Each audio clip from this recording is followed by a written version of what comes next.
Angela would have to take me with her, and she would cut out of school or be smoking in the schoolyard, and then I would go home. Of course, I was 6 years younger than her, and I would tell my mother, Angela's smoking. And listen, not everybody's going to agree with my decision. I can give a fuck less. You're in that position, it's you who got to face it, then you do what you need to do. Little Ciancolini, he gets to the jail and steal cars from Maryland and take them to Delaware to a chop shop. The inside prison in Thailand, as well as what Victor Malarek, the reporter, did to get me out of there. And I sat down and thought about it for the longest time. Okay, but once I made up my mind, it was about survival. I need to take care of my kids and take care of my family. And when a guy's not being loyal to you, how could you be loyal to him? Welcome to Chattin with Staxx. Welcome to this episode of Chattin with Staxx. I'm your host, Bill Staxx, and today I got Anthony Luciano Raimondi. Hi, bye. What's up, man? Good, not too bad. What are you doing? Oh, my bad. You're a busy man. My bad interrupting here. No, my cousin called. I told him we're doing the show. He's going to try to get on. Paul C. Huh? Paul C., how are you? So we got cut off on our live stream because I played a clip of a UFO video, and they didn't like that. But whatever. So you know what I'm going to do? What are you going to do? I'm going to play my own videos. I thought you were going to say you're going to play another clip. Yeah, I'm going to play another clip. That's exactly what I'm going to do. Are you going to cut us off again? No, not with this clip, because I own this clip. Oh, okay. This is a good one. Check this out, man. So I did a tour of Hartford recently. I was telling you about it earlier. Yeah. And I saw some pretty wild things. Right. Hold on. Maybe you got some aliens living up in Hartford. Maybe. Hold on. What are you going to do? I'll be right back. Hold on. Jesus. Staxx, what's up with you?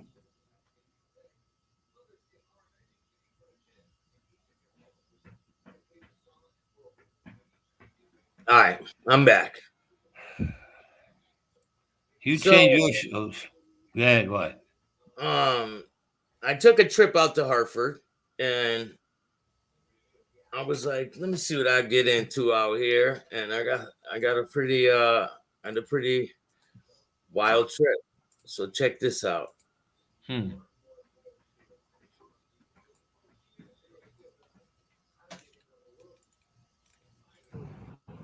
It's the oldest cemetery in the United States. Nice. Right here. Pilgrims are buried here. And Chattin with Staxx is here with you live. Cool, man. It's the oldest cemetery in the country. It's right in downtown Hartford. It's on Main Street. Pretty wild.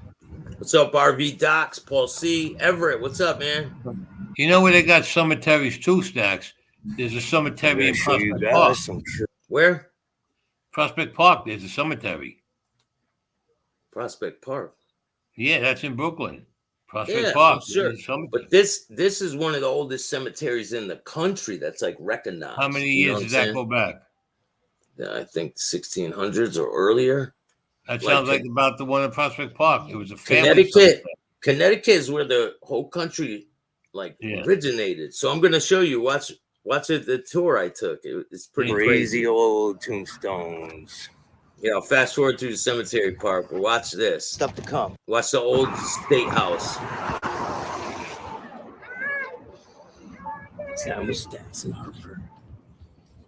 Boom, right there, right? So I'm like, I see this building. I'm like, I'm gonna go there. What? Sammy Grosso. Sammy Grosso in Hartford. So this building, this is where like George Washington was and all this. And I went in there. Some wild stuff in there. That's what this place is all about.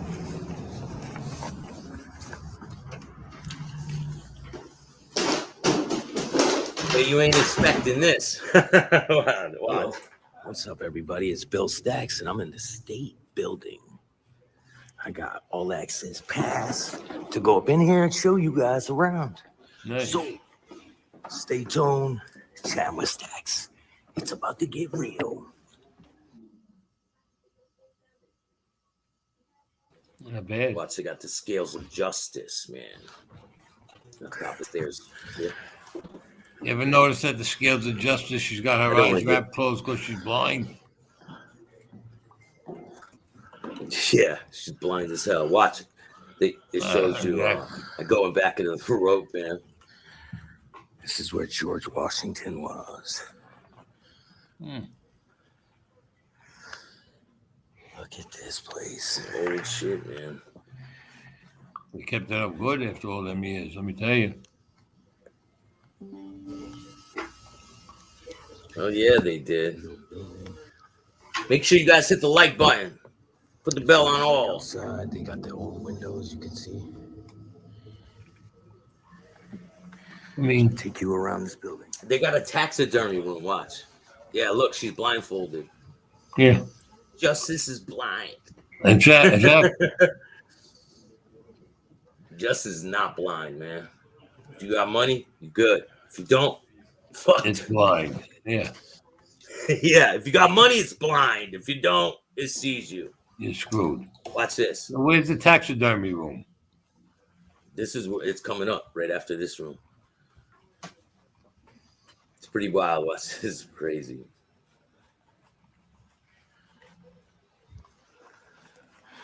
This is looking the other way. Yeah. We got to get the view from here, right? Yeah. For the judge. That's where the judge sits. I don't know if I'm supposed to be back here, but I'm doing it for you guys. There's a look out the window. I'm going to bring you guys to the Connecticut River next, and then we're going to go to the Wadsworth Museum. Got a lot of good stuff to show you guys. Chatting with Staxx, just getting started. Stay tuned. Watch this next room, bro. It's crazy right here. These are the taxidermy room. You got two-headed cow right there, bro. Let me show you guys upstairs if I can. It's a freak of nature. Maybe I could try to go up there somehow, but at the two-headed cow. Oh man, look at the two-headed cow. Look at that thing, man. Yo, I was not expecting this when I walked up in the old Connecticut State House in Hartford, Connecticut. I wasn't expecting to see this. That's a freak of nature. Now, why would they have this in there? Like, why not? I mean, nobody would ever see it unless it was there. AJ, what's up? Bobby, how are you? Maureen, what's up?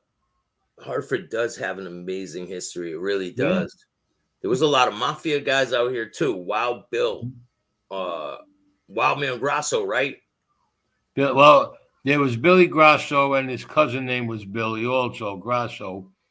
One guy, they whacked him in his in a Jeep or a van or something, his own men. But Billy Grosso, the cousin, they called him Billy the Boxer because he used to box. Yeah, he was like, he had like a flat nose. He was stocky. He got clipped out of phone booth. Did he used to bully a lot of people? Did he used to bully a lot of people? Yeah. Yeah, because he was going on his cousin's strength most of the time.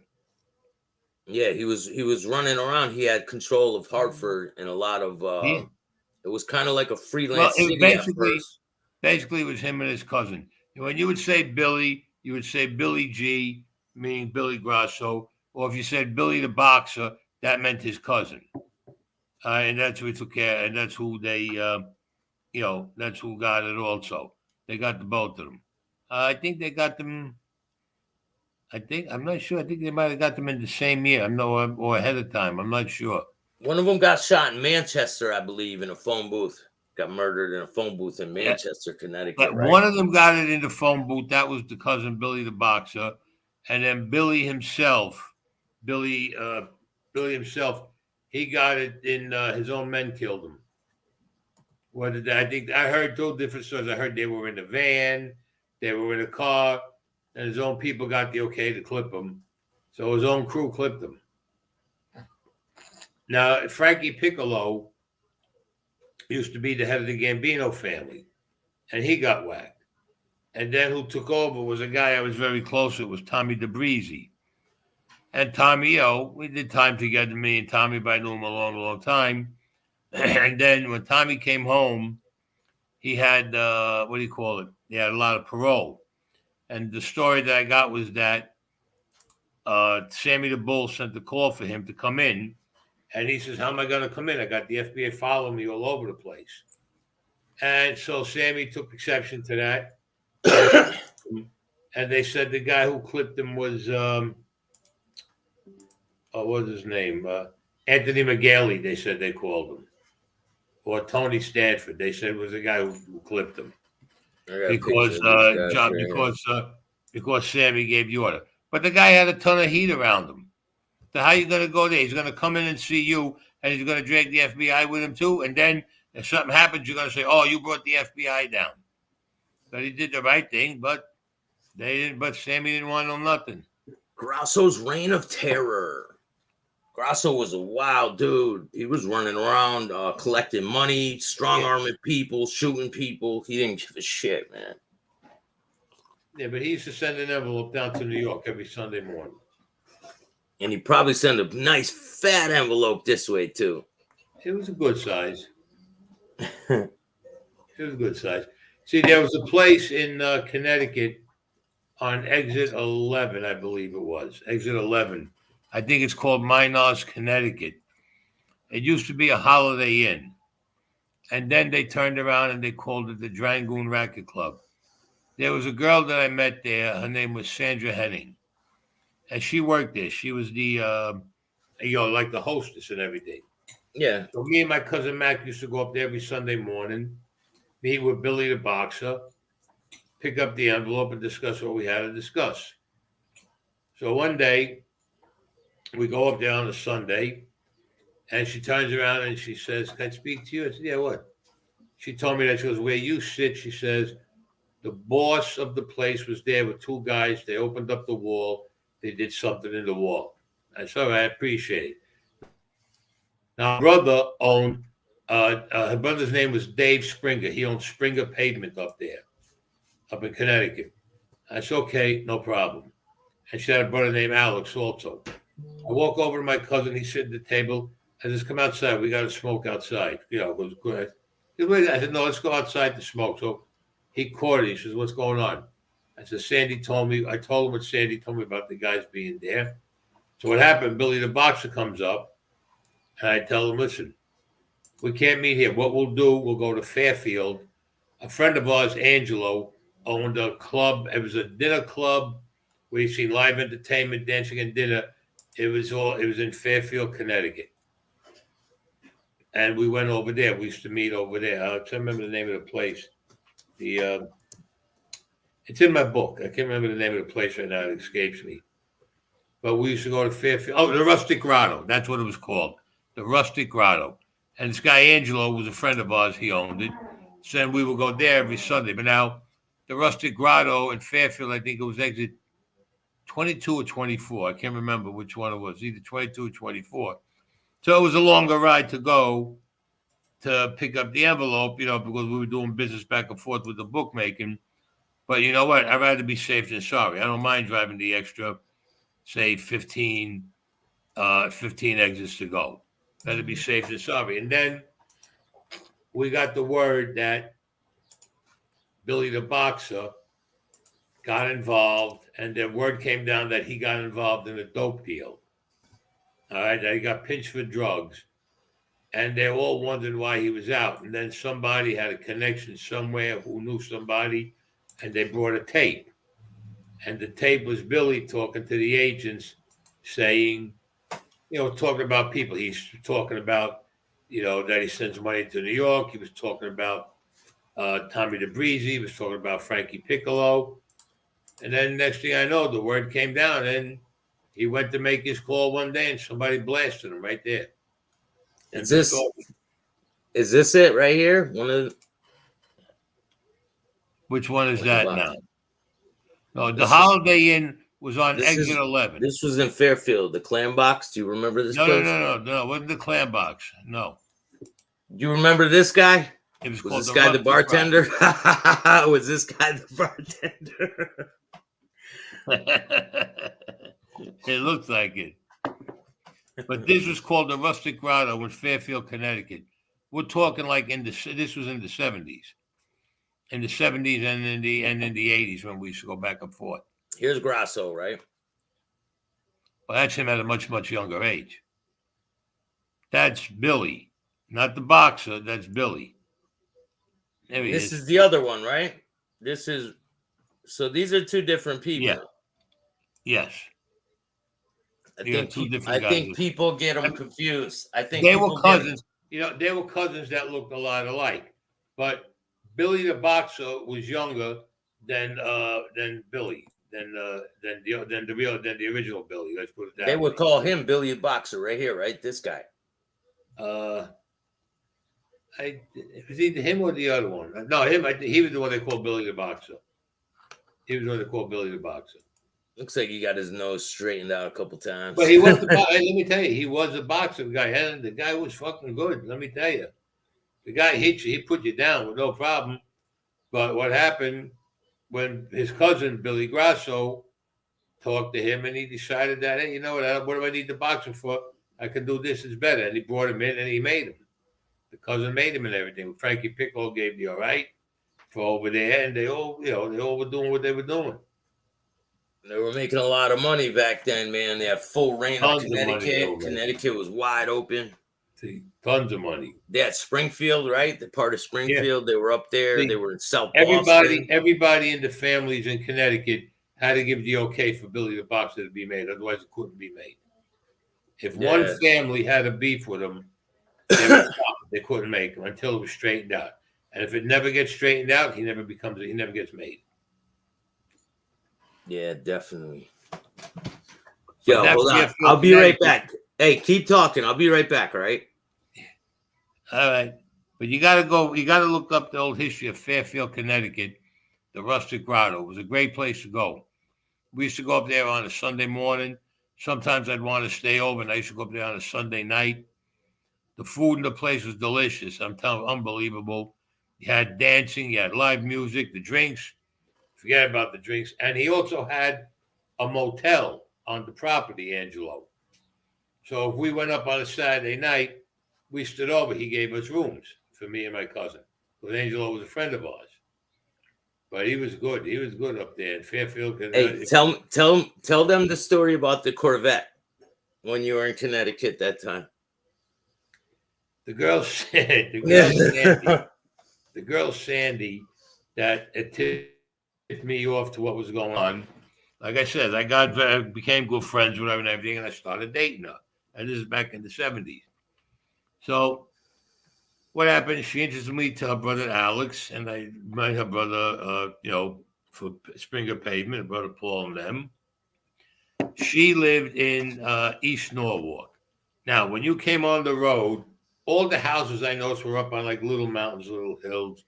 You drove your car up this way, like up a little embankment that came up. Then you walked up the stairs.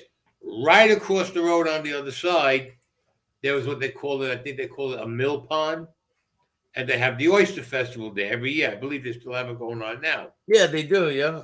So one year I go up there and it's raining. So I pull in with the car. I pull up onto the driveway there, go in the house. We're in the house. Everything is fine. Me and Alex, everybody goes to sleep later on that night. I'm up at 6 a.m. Alex is up. And we're looking outside. I said, man, it's fucking pouring rain. He goes, you know what? Let's go down to the bagel store. He goes, and we'll get something. I said, all right. Now, when you walked out of the main door to his house, it was a big sunroom over there. We stepped one step down. We walked to the 2 storm doors, opened them up. The fucking water was 2 steps before it comes into before it came into the thing. My Corvette that I had at that time went floating down the block. The water took a brand new Corvette. Brand freaking new. I've been to Mill Pond, bro, in Norwalk. Shout out to everybody in Norwalk. I know quite a few people down there. And what happened? How I got the Corvette back? It got stuck between 2 trees. Swear to God. Did it still work? Did it still work? No, that thing was dead. No, the insurance had to pay me off.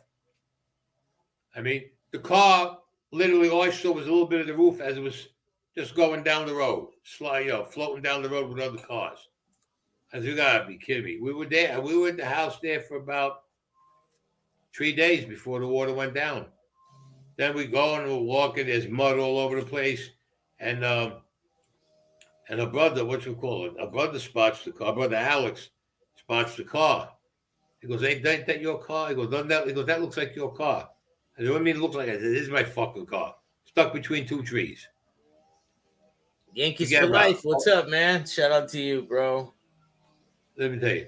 The Corvettes have a small trunk. I opened up the trunk. It was filled with water. The motor forget about the motor. The interior of the car, when we opened the door, the water just kept pouring out of it. It looked like somebody turned on a faucet. The insurance company I can't even hear you from the fucking weed whacking shit and all this. Let's. I can't even hear you. It's fucking weed whacking right in my ear, bro. Where's their weed whacker? Right in my ear, like right outside the wall. Throw something at the guy and tell him you're doing a show. Shut the fucking weed whacker off. Yeah, what the fuck wrong with you? You'll be back around later, man. I don't know. Later, no, not fucking too much for me. I can't do it, bro. I can't. So when do you want to do it again? Because like I said, I'm not going to be after tomorrow. I won't be around for a couple of days. We'll talk. Just hold on, and we'll end the show, and we'll talk. All right. Yeah. You want to give anyone else a shout out, man? Nah, a shout out, to Robert Huxley and to Jamie. A couple of shout outs to them. They're good friends of mine. They're good people. They're very good friends of mine. Laura Cuno, a shout out to her. And that's about it. Shout out to all you people out there that watch this show. Make sure you guys hit the like, subscribe, and notification bell so you can get my videos every time they drop. And if you don't like my show, then fuck you too. I don't like you either. So, peace. Thanks, man.